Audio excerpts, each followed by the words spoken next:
With Cliff Burton, for me, it was not necessarily about what he was playing, it was how he was playing it. I always looked at Cliff Burton like the embodiment of what heavy metal was and should always be. What's up, guys? Welcome back to Low End University. After doing Orion and the Call of Ktulu months ago, I've had lots of mounting requests to see some live footage of Cliff, and we're going to take it back to Kill 'Em All from 1983 today. Metallica's debut record, full of piss and vinegar.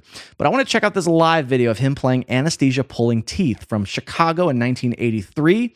I'll never forget the impact the DVD Cliff 'Em All had on me when a friend let me borrow it 20 years ago. It made me want to do that, what I saw on the screen. And I want to talk about his impact on metal bass playing in general.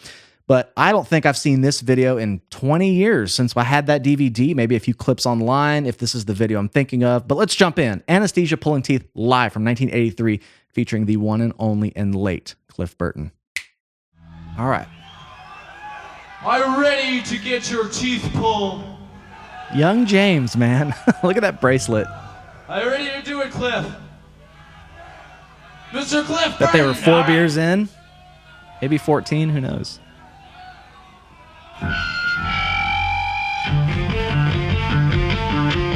Perfect metal intro with the feedback. I love it. That's the embodiment of heavy metal. Just going into this lead, overdriven bass solo. Love that.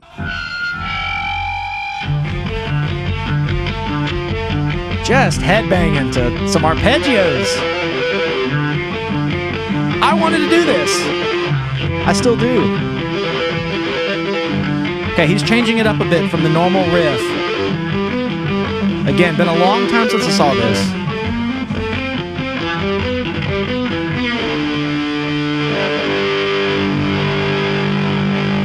Right there, that's the embodiment of heavy metal. You got a bunch of pumping fists inches from his bass. He's headbanging to some simple arpeggios. It's squealing, it's screaming and squealing. It's just the whole attitude of it. Yeah, he's playing some cool forward-thinking stuff for that year, 1983, but it was less about that. It was more like, I just want to do what's on the screen. That's so cool. I didn't see anyone doing it at the time, and I think that's what people forget today. Cliff is like a flame that will never burn out in bass circles because everybody remembers seeing these videos and just seeing how like much of a statement that made for metal and thrash. Because bass was kind of pushed to the back in a lot of ways. I mean, I'm not going to say Cliff was the only person playing lead bass like that, but it was all about how the parts came together. It was in the thrash. It was the new British wave of heavy metal. It was the Bay Area. It was the timing. It was Metallica. And through that lens, that was absolutely unique. I'm going to go ahead and put my Cliff tone on. Kind of have a distorted tone here, but he's definitely kind of changing it up, and it sounds like he's just ready to burst at the seams and just rip it, which is, I guess, is the second half of the song. But it's been a long time since I've seen this. I've only heard the studio version, really. So I kind of like, there's some new variations for me to tackle into. He's doing the traditional D minor C arpeggio. He's just adding little trills in there and little pull-offs. But again, he's ready to burst at the seams with those sort of just classic guitar lead licks. Again, on bass, it was just really cool.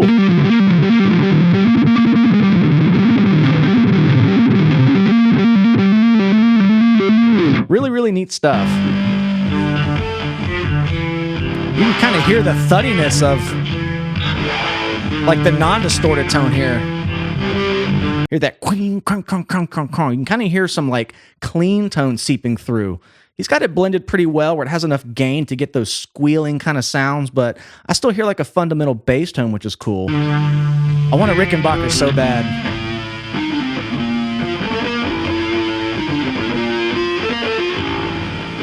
Whoa, what was that? Did he wipe his hand off with some sweat? That was kind of cool. Didn't miss a beat. Watch this. I went too far.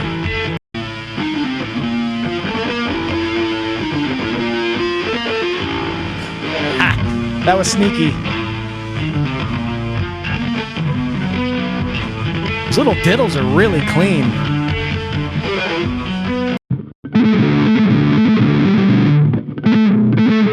I've got a little too much drive on here, but this is just a generic lead tone I have, but just so I can kind of be in the spirit here, reliving this.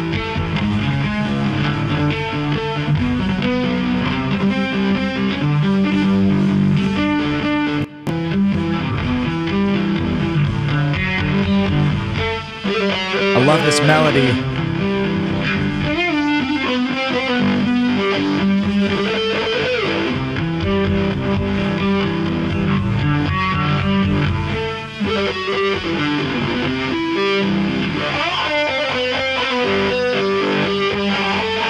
Interesting. He gets those high notes and it can have that squealing overdrive cut, just lots of gain. But when he's kind of on the lower notes, I hear more of a clean sound. That could very much have to do with his technique. Maybe he's like really digging in. I know passive pickups, of course, and I have active pickups here, which behave a little differently. I'm going to put it back on my normal tone, but I like hearing just the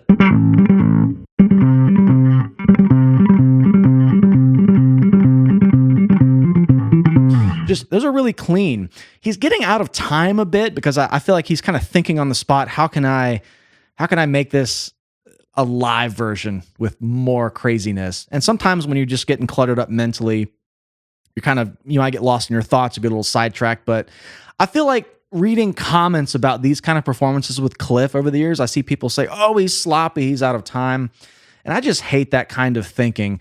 I mean, it's a live performance. Nobody's judging that kind of stuff. This is about like evoking a character. This is an attitude. This is an expression. And he's by himself, so it can be free form. Not everything has to be to a grid, but I feel like he gets judged a lot on these sort of little imperfections, which is kind of the punk aspect he came from. And I don't ever want to forget that. And again, for me, it was never about what he was playing. It was just the whole attitude. I can't stress that enough. And, a lot of people can't chew gum and walk at age 21, and he's out here headbanging with a packed room, expressing a really unique showcase of the bass guitar. And that's the things I remember. I think that's what a lot of people remember too. It was just such a really unique delivery. Nobody had really seen that before. Personally, it's certainly not me. Watching Cliff Burton when I got it, I was like, I've never seen this. You can hear it right there. Clean notes, then wow. I know he's got the Morley wah, I think it was, or some sort of wah, but helping him to kind of adjust that gain.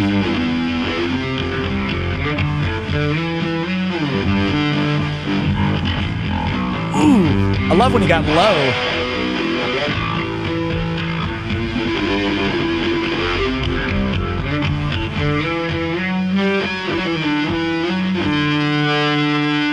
That's the catchiest part of this whole solo. There's little melodies thrown in. They're almost like vocal melodies in a way.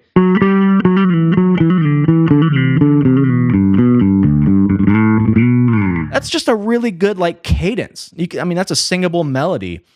And it's just got character. If it was too perfect, if it was really in time, perfect chops, I don't think it would have the same vibe. I kind of like this rough around the edges. It's kind of like a Jimi Hendrix kind of performance, right?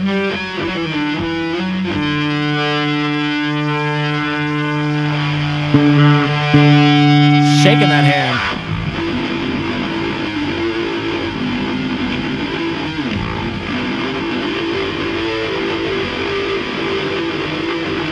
Those little rakes he does, I gleaned this from him a long time ago. I came later to learn that rake plucking, following through, where you can just go back and forth on octaves, two different adjacent strings. You can rake between them, rake the other one, just pull through.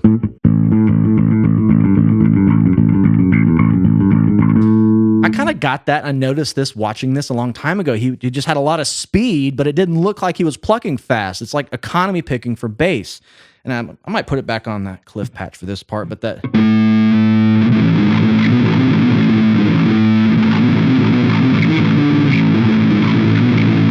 And it's kind of a garbled mess, but he's really kind of under that going...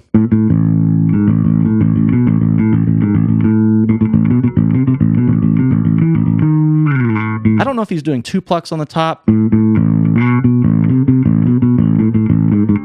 if he's doing one and two bottom notes. I'm going to watch that again.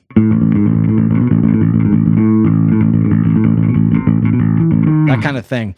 Really interesting. Let me bring it back there.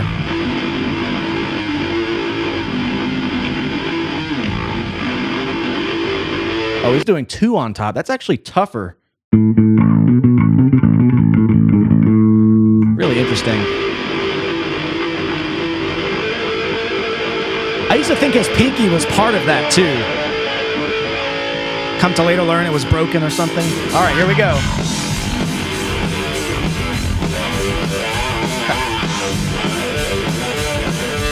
Completely code switched here.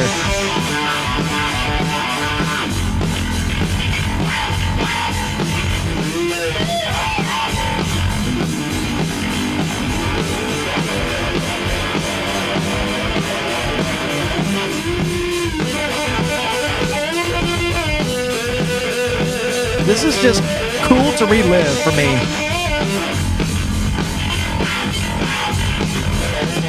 Ooh, like he's got that kind of, again, it's not as gainy. He must have like a gradient of the gain. I don't know his effects pedal setup. I'm sure you guys do for this particular show or this era. I know he used a Morley wah at some point. I don't know when that started, when it began, but he's using something here to kind of control how much, I guess, saturation and drive and gain is on it, where he can dial it back and kind of get those clean, low E's. You kind of hear that here? That's a really good, just girthy tone. That part. Then he's kind of kicking the pedal down and flicking it.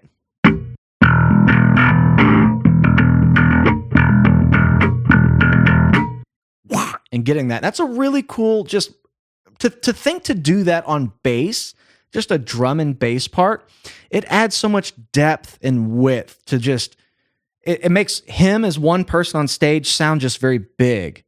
I mean, the power of effects, but using them like a lead guitar, but in a bass octave. Again, I'm glad somebody was just thinking about this at that era back in the 80s, because people are still talking about it today. We're talking about it now. It was certainly a unique presentation. And another thing to note, that he's kind of all over the place in terms of like key or tonal center. You know, there's a lot of open A's, which kind of serve as a liaison between these high passages and low ones. He's using a lot of open strings, you know, to be on a position down here. And then we'll pluck like an open A or an open E to get up here for these kind of, those little riffs. So that's a good way to get around the neck and not lose the bottom end or lose just the momentum of the piece here. Open strings are really good. If you have a passage down here and you got to get up here for a bass fill, find out a way to incorporate an open string in there, even if it's just for an eighth note or two.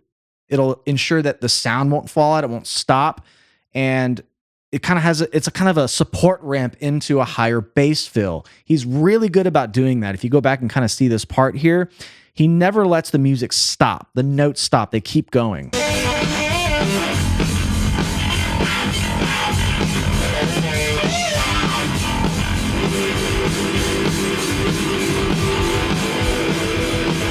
It's almost like he's trading fours with himself in a way. It's kind of interesting. He's going up, then going back down. Just this A-B sort of thing. But he goes back to those open strings every time.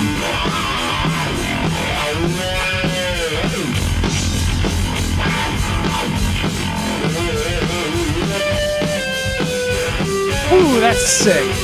I forgot about this part. Those tapped harmonics. It's when you basically fret a note and you tap it up here and you get this kind of squealing. Or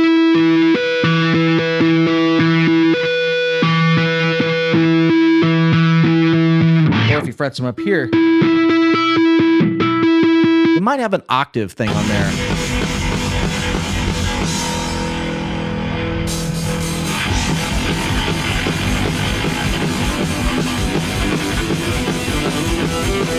I forgot they came on stage. How sick. I don't remember this. If this is the video I saw. Hell yeah.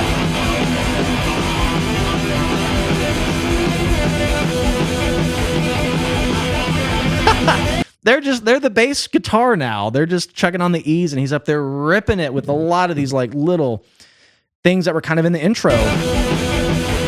How cool.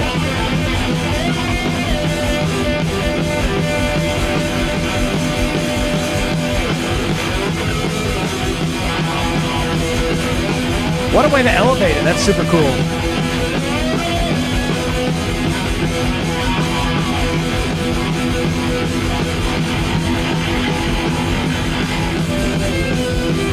There's those tapped harmonics. That was super fun to relive. If you want to do what you just saw, a lot of piss and vinegar, an attitude and character, and just push down the walls of everything you think your instrument is, but 40 years ago. It's cool to see that he was inspired by the tropes of lead guitar players and figured out his own way to voice that on bass. And I think that's the dimension that he brought to the whole thrash metal scene. He was the catalyst, in my opinion, for thrash music becoming more cerebral and musical.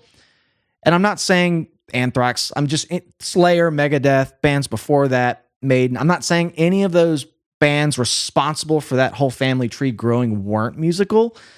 But I think, you know, as legend has it, he wrote things like Orion. Of course he did. Call of Ktulu. He had that kind of classical music thing everybody talks about that he brought to the band. He knew a lot of theory. He was kind of like the dad of the band and had these kind of esoteric ideas for songwriting. But very early on in the early 80s, which other bands and their peers kind of saw the musicality, and it was kind of a way to one-up everybody. And I think it added a dimension to thrash that might not have been there before. I don't think the McGovney, Mustaine era of Metallica would have ever written something like Orion. I don't think so. I think they would have written really good music. I don't think they would have written Orion. And this piece being on their first album was a really bold artistic choice when a new band's trying to come out and have a concise set of songs, some great songs on there. But this is a real knee-jerk left turn. And I think Metallica understood that it was the statement they made, the statement that this was making, that, hey, we have something a little different. We have Cliff Burton, and he's our secret weapon, and that later proved itself to be true after Kill 'Em All on the subsequent 2 albums he played on. So, yeah, again, to summarize my point of this video, I wanted to relive these videos for fun. Been a long time since I've seen them. And I don't want to highlight what he played, but I want to highlight what he did and how he did it, and the delivery and the attitude he brought to the band, which I think flourished far beyond Metallica into the rest of thrash and metal and still is today. But thanks again. Cheers. Love you all. And we will see you next time.